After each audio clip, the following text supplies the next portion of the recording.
Mampukah Gus Baha menjawab kenapa Kiai istrinya selalu lebih dari satu? Apakah itu termasuk meneladani Rasul? Cuma maaf ini ya, kebanyakan kan para kiai atau yang lain itu kan istrinya lebih dari satu.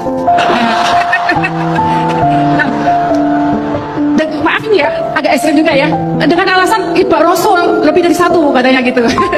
Nah, apakah ini termasuk mempunyai istri lebih dari satu itu termasuk meneladani Rasulullah SAW? Gitu ya. Saya kira cukup sekian. Assalamualaikum warahmatullahi wabarakatuh. Waalaikumsalam warahmatullahi wabarakatuh. Kok tadi kok tersangkanya hanya kiai, rata-rata kiai itu istrinya. itu selera lelaki bukan selera kiai gitu.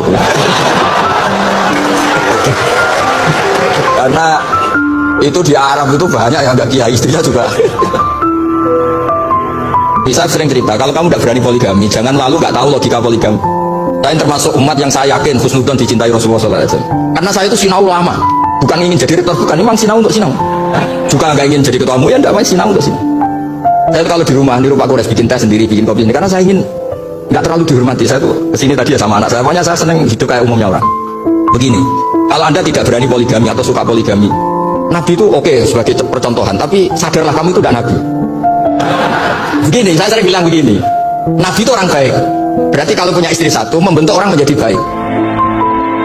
Kalau membentuk orang baik satu baik, bentuk dua ya lebih baik, bentuk tiga lebih baik.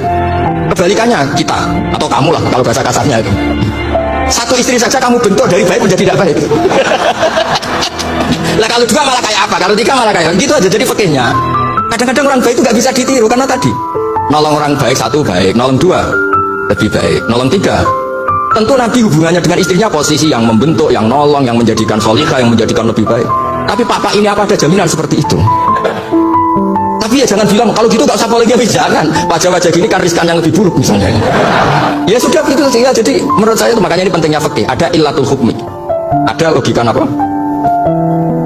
Jadi makanya ketika saya bilang orang yang suka humanisme jangan terus anti perang. Meskipun kita nggak suka perang, suka damai. Saya Pak Kures suka damai, tapi jangan anti perang.